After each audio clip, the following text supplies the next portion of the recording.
Ադրբեջանի պաշտպանության նախարարության հաղորդագրությունը, թե իբր մայիսի 13-ին ժամը 20:45-ից 21:30 ընկած ժամանակահատվածում Հայաստանի զինված ուժերի ստորաբաժանումները գրակ են բացել սահմանագոտու արևելյան եւ հարավ-արևելյան հատվածներում տեղակայված ադրբեջանական դիրքերի ուղղությամբ, չի համապատասխանում իրականությանը, հայտնում են Հայաստանի պաշտպանության նախարարությունից։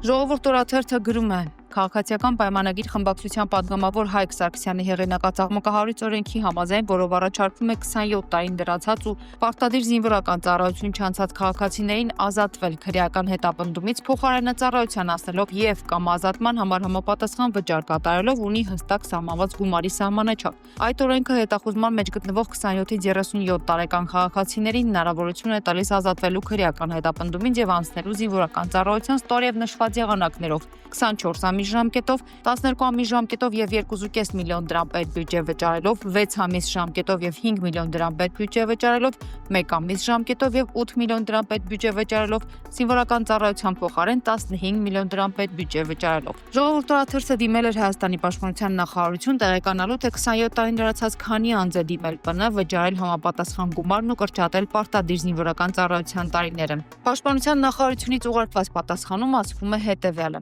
Զինվորական ծառայության մասին եւ զինծառայողի կարգավիճակի մասին Հայաստանի օրենքի 19-րդ հոդվածի 1/1 մասի պահանջների համաձայն 67 քաղաքացի Հայաստանի պետական բյուջե վճարելով 2.5 միլիոն դրամ ազատվել է պարտադիր զինվորական ծառայությունից։ Նույն օրենքի 19-րդ հոդվածի 1/2 մասի պահանջների համաձայն 71 քաղաքացի Հայաստանի պետական բյուջե վճարել է 15 միլիոն դրամ, որից 63 քաղաքացին 27 տարին դրացած եւ օրենքի պահանջների խախտմամբ պարտադիր զինվորական կամ այլընտրանքային ծառայություն չանցած։ 8-ը սահմանված ժամկետում զինվորական հաշվառման չկանգնած։ Մինչև սույն թվականի մայիսի 5-ը Հայաստանի 2 քաղաքացի Հայաստանի պետբյուջե վճարել է 2.5 միլիոն դրամ եւ զորակոչվել պարտադիր զինվորական ծառայության 12 ամիս ժամկետով։ 24 քաղաքացի Հայաստանի պետբյուջե վճարել է 8 միլիոն դրամ եւ զորակոչվել պարտադիր զինվորական ծառայության 1 ամիս ժամկետով, նշեցին Ժողովուրդ օրաթերթի հարցմանն ի պատասխան։ Ըստ Ժողովուրդ օրաթերթի այսն են, բերով հայկական բանակը դառնում է աղքատների բանակ։ Իշխանությունը զորակոչի տարբեր փուլերում արձանագրվող խնդիրների լուծումը տեսնում է ոչ թե կոռուպցիոն դրսևորումների նվազեցման, արկա սողանցքների փակման, զինվորական ծառայությունից խուսափելու պատճառների վերացման համատեքստում, այլ արկա բոլոր ռիսկերի, այսպես ասած, օրինականացման ձևով գրել է Ազգային ժողովի պատգամավոր Տիգրան Աբրահամյանը։ Այն իշխանությունը, որը հայրենիքի պաշտպանության առաքելությունը նախ հավասարեցնում է սովորական մասնագիտական զբաղվածությանը, ծառայությունը վերածում զուտ աշխատանքի, իսկ հետո հերոս հռչակում ոչ թե կյանքը հայրենիքի համար զոհաբերման պատրաստ ծառայողին, այլ պարզապես հարկ վճարողին, զարմանում է, թե ինչու են մարդիկ խուսափում ծառայությունից, ինչու են մարդիկ երկմտում ընտրելու զինվորականի մասնագիտությունը կամ ինչու են կադրային սպաներն ու պայմանագրայինները զորացրվում։ Զինված ուժերի ֆունդամենտին, արժեքային համակարգին, գաղափարական հենքին հարված հասցնող իշխանությունը ուզում է համոզել, որ բանակի մարտունակության, համալրվածության, զորակոչի սպառնալից վիճակի հիմքում պարզապես ֆինանսներն են, որոնք նոր սոցիալական բևեռացման եւ ներհասարակական պառակտման գնով կարելի է փոխել։ Այսօր Ազգային ժողովի դահլիճը կրկին վերածվել էր թաղային հեղինակությունների միջև վիճաբանության եւ հրմշտոցի գործը բռունցքների չի հասել, սակայն կրքերը թեժ էին։ ԿՊԱ-ական պատգամավոր Արուսյակ Ջուլհակյանն իր երթում անդրադարձել էր Հայաստանի երկրորդ նախագահ Ռոբերտ Քոչարյանի ըստ դատախազության ապօրինի ձեռքբերված ունեցվածքին հետո Հայաստան Դաշինքի պատգամավոր Լևոն Քոչարյանին բուն քաշքշուկը տեղի ունեցել Լևոն Քոչարյանի ելույթից հետո, երբ նա հիշեցրել է, որ Փաշինյանը իր ընդդիմադիր գործընկերներին համբալ է անվանում եւ այլ հարցադրումներ է արել։ Լևոն Քոչարյանին արտահերթ ելույթով արձագանքել է Ազգային ժողովի փոխնախագահ Հակոբ Արշակյանը։ Նաև ուզում եմ անդրադառնալ այն մեղադրանքներին եւ վիրավորանքներին, որոնք հնչեց Նիկոլ Փաշինյանի կողմից, երբ որ իմ ընդդիմադիր գործընկերներին նայելով ասում համբալներ։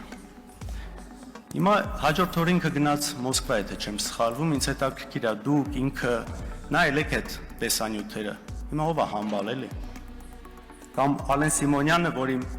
կին գործընկերոջը ասում է դուրս կշպրտեմ դահլիճից։ Ալեն Սիմոնյանը թող իմանա, երբ որ ու ուշադիր լինի, երբ որ իրան դուրս շպրտեմ այնտեղից, բարձր անստած շատ ցավոտարներ։ Սիրելի հայրենակիցներ, հարգելի գործընկերներ, պարոն Լևոն Քոչարյան, չափերը ճանաչեք։ Այդ տղան էլ ես դու, չափերը էլ դու ճանաչի, ալա այդ տղա։ Ուրեմն լսի ես քեզ ինչ եմ ասում։ Արա Լևոն, լսի ես քեզ նստի տեղդ ու լսի ինչ եմ ասում։ Ուրեմն լսի։ Ժողովուրդը ինչ է ասում ժողովուրդը երկրորդ նախագահ հանգստացի մի հատ։ Ներտեղ դուրս արի ստեղից էլ։ Էսի ձևը, էսի լկտիությունը։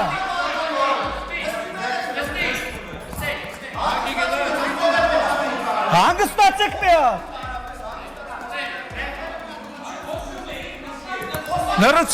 Լրություն հարգելի գործընկերներ, լրություն դա ալիչում։ Ուրեմն ասում եք թե մարդիկ ինչ են ասում, ասեմ թե մարդիկ ինչ են ասում Ռոբերտ Քոչարյանի մասին, մարդիկ ասում են հայրը թուրք է, բայց մենք երբեք տես բան ստեղից չենք ասում, բայց ասում են որ հայրը թուրք է, անունն են ասում են անհայրենիք դավաճան են դրանք, Արցախը լքել են, պատերազմական վիճակում Արցախը թողել են ընտանիքով, թողե գնացել են, մի կոպեկ ոչ Ղարաբաղի, ոչ Ղարաբաղցու համար ոչինչ չեն արել։ Ասում են դրանք անհայրենիք դավաճաններ են, բայց մենք տես բան չենք ասում ստեղից, պահպանում ենք կոռեկտության սահմանները։ Հա, տեղդ նստի ու մի խոսի, ես քո խոսալու ժամանակ ստեղից բան էի ասում։ Հիմի կհանեմ կշպրտեմ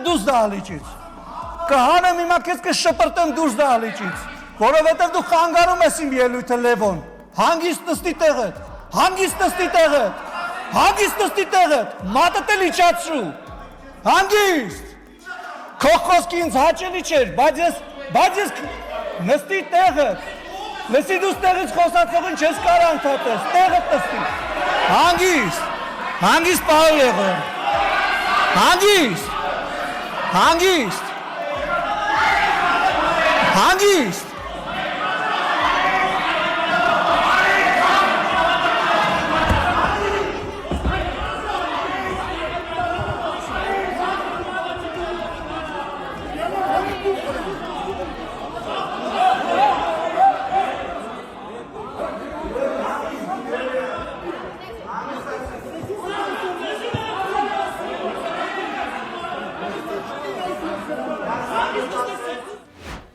Հայաստանի արտաքին գործերի նախկին նախարար Վարդան Օսկանյանը գրել է, որ գրեթե բոլորը կենտրոնացած են Նիկոլ Փաշինյանին հեռացնելու նպատակի վրա եւ թվարկել այդ նպատակի իրականացումը խոչընդոտող պատճառները։ Հաշվի առնելով այն ողբերգական աղետալի եւ մղձավանջայի վիճակը, որում Հայաստանը հայտնվել է, Փաշինյանի վերաբերյալ տեսակետների լայն շրջանակը, դավաճանությունը ջրնայնգությունից մինչեւ անփորձություն կամ միապտություն լիովին հասկանալի է եւ իրավունք ունի հնչելու, շարունակում է Օսկանյանը։ Նախկին դիվանագետի համար աներկբա է, որ Նիկոլ Փաշինյանին իշխանությանը բերե ժողովուրդը, աներկբա է նաեւ, որ ժողովրդի վստահության ալիքի վրա իշխանության եկած Փաշինյանը չի ունեցել երկիրն այսօրվան հասցնելու ցանկություն, առավել եւս ծրագիր։ Հակառակը կարծում է նա կուզենար այնպիսի ձեռքբերումներ ունենալ, որոնք կստվերեին նախկինների ձեռքբերումները։ Այն միֆը, որ նա ինչ-որ ուժերի կողմից բերվել է Արցախը հանձնելու, Հայաստանը թուլացնելու եւ մասնատելու համար, նույնպես իրականության հետ աղերս չունի եւ Օսկանյանի այս համոզմունքը դարձյալ հիմնված է սեփական դիվանագիտական փորձի վրա։ 2018-ին Փաշինյանը պարզապես պատրաստ չէր նման բարդ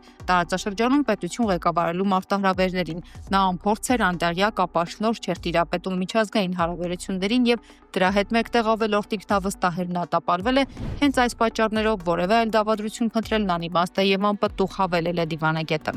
Հաշվի առնելով ստեղծված բարդ իրավիճակը, որը շտկելու կարողությունը եւ ձևը Փաշինյանը չունի ու չգիտի, նա ինքնաարդարացման ծուղակի մեջ խորացնելու է այս ապազգային հռետորաբանությունը, ավելի խոցելի դարձնելով Հայաստանի վիճակը, ել ավելի անդառնալի կորուստներով։ Փաշինյանի վիճակը դժվար է նախանձելի համարել, բայց եւ ընդդիմությունը պետք է հասկանա, որ Փաշինյանը նույնպես գիտակցում է, որ իր համար իշխանություն կորցնելը կենաց մահու խնդիր է։ Փաշինյանը պետք է հրաժարական տա մի պարզ պատճառով։ Նա չունի ոչ երկիր ղեկավարելու կարողություն, ոչ էլ որևէ արտաքին դաշնակից ուժի աջակցություն։ Այսօր Փաշինյանը դեռ ունի խաղաղ ճանապարհով հեռանալու հնարավորություն, ընդունելով, որ պարզապես ապացուցեց իր անպատրաստ եւ անկարող լինելը եւ միաժամանակ գիտակցելով օրենքի առաջ պատասխանատվության կանչվելու անխուսափելիությունը։ Ընդդիմությունն էլ պետք է ընդունի այս տարբերակը, քանի որ ցանկացած այլ ելք կվերածվի կյանքի ու մահվան երկընտրանքի, մեծացնելով Փաշինյանի կողմից իշխանության յուրացման գայթակղությունը եւ բարձրացնելով ներքին բախումների հավանականությունը։ Հրապարակ թերթը գրում է Նիկոլ Փաշինյանին անվստահություն հայտնելու գործընթացը, որը նախաձեռնել են մի խումբ հանրային գործիչներ, թեև տեղում բփում է, բայց ստիպել է, որ բոլորն արտահայտվեն։ ԿՊ-ից հեռացված Հովիկ Աղազարյանն ու Հակոբ Ասլանյանը նախ հայտարարեցին, որ դեմ են նախաձեռնությանը, ապա Աղազարյանը հայտարարեց, թե քննարկում են ձևաչափը կմասնակցեն սեփական թեկնածուով, ինչը քննարկելու են իրենց միացյալ ազգային սոցիալիստական կուսակցության վարչությունում։ Վարչությունում օրերս հարցը քննարկվել է եւ ձայների մեծամասնությամբ ընդունվել, սակայն Հակոբ Ասլանյանը դեմ է եղել։ Նա բարձվում է Փաշինյանին հեռացնելը միայն ընտրություններով է պատկերացնում։ Ասլանյանը երեք չհերքեց տեղեկություն ասաց, որ դա ոչ մի տեղ տանող գործընթաց է։ Ասլանյանը վստահ է, ժողովրդաբար Հայաստանում ոչ մի ԿՊ-ական պատգամավոր չի համարձակվի մասնակցել Փաշինյանին հեռացնելու գործընթացին։ Օկուպացված Արցախի փաստաբանների պալատի անդամ փաստաբան Ռոման Երիցյանը հրապարակել է հրամանագիր, որը Երևան տեղափոխվելուց հետո ստորագրել է Արցախի Հանրապետության նախագահ Սամվել Շահրամանյանը։ Անվավեր ճանաչելով 23 թվականի սեպտեմբերի 26-ին ստորագրված Արցախը լուծարելու մասին հրամանագիրը եւ կրկին հիշեցրել, որ որևէ պաշտոնյա, այդ թվում պետության ղեկավարը հրամանագրով պետություն լուծարելու լիազորություն չունի։ Այս մասին Սամվել Շահրամանյանը պաշտոնական նամակով տեղեկացրել է նաեւ Հայաստանի Հանրապետության իշխանությանը։ Չնայած ոչ այս եւ ոչ էլ Արցախը լուծարելու վերաբերյալ հրամանագրերը որևէ իրավական ուժ չունեն, երկուստեք հակասում են թե Արցախի մայրօրենքին, թե հրամանագրից բարձր իրավաբանական ուժ ունեցող այլ իրավական ակտերի դրույթներին, ուժի մեջ չեն մտել եւ հետեւաբար որևէ հետևանք անգամ առաջացնել չեն կարող։ Այնուամենայնիվ հրապարակում եմ Արցախի Հանրապետության նախագահի 659 հրամանագիրը, բոլորին խնդրելով Արցախը լուծարված լինելու մասին այլևս չխոսել։ Հիշեցնում եմ նաեւ, որ Ադրբեջանը մոտ 30 տարի Շուշիի, Աղդամի եւ այլ համայնքների ղեկավարներ է ունեցել, ուստի տարածքային կորստով Արցախի էջը փակված մի համարեք, մենք մերը հետ ենք ստանալու։ Սպիտակ տունն ակնկալում է, որ առաջիկա ամիսներին տեղի կունենա Աբրահամի խաղաղության համաձայնագրերի հավանական ընդլայնում։ Համաձայնագրերին կարող են միանալ նաև Հայաստանն ու Ադրբեջանը։ ԱՄՆ նախագահ Դոնալդ Թրամփի ավագ խորհրդական եւ օգնական Սթիվ Ուիթքոֆի խոսքով Աբրահամի խաղաղության համաձայնագրերը ներդրվել էին Թրամփի պաշտոնավարման առաջին ժամկետում։ Դրանց նպատակն է տասնամյակների ընթացքում առաջին անգամ համոզել արաբական մի շարք երկրների պաշտոնապես կարգավորել հարաբերությունները Իսրայելի հետ։ Մենք կարծում ենք, որ շատ մոտ ենք Հայաստանում եւ Ադրբեջանում հակամարտության կարգավորմանը, վերջնական կարգավորմանը։ Երկուսն էլ կարծում եմ կարող են պատրաստ լինել միանալ Աբրահամ խաղաղության համաձայնագրերին։ Այսպիսով դա մեծ նախաձեռնություն է նախագահի կողմից։ Նա հավատում է դրան։ Այն նպաստում է ընդհանուր առմամբ տարածաշրջանում խաղաղությանն ու կայունությանը։ Մենք շատ լավ թիմ ունենք։ Ես իսկապես վստահ եմ, որ առաջիկա մի քանի ամիսների ընթացքում կունենանք 4 կամ 5 գուցե 6 երկրներ, որոնք կկնքեն Աբրահամի խաղաղության համաձայնագրերը եւ դա մեծ ազդանշան կլինի աշխարհին նախագահ Թրամփի արտաքին քաղաքական նախաձեռնությունների մասին, աշխարհում խաղաղություն եւ կայունություն խթանելու համար։ Պաշտոնական Բաքուն կոչ է անում Դելիին ուշադիր լինել հայ-ադրբեջանական հարաբերությունների հարցում։ Ադրբեջանի արտաքին գործերի փոխնախարար Յալչեն Ռաֆիևը ասել է, որ Հնդկաստանը եւ այլ երրորդ պետություններ պետք է ուշադիր լինեն հայ-ադրբեջանական հարաբերությունների հարցում, որոնք այժմ փխրուն-փուլում են եւ կոնկրետ քայլերի չդիմեն, որոնք կարող են հարված հասցնել այդ կարգավորման գործընթացին։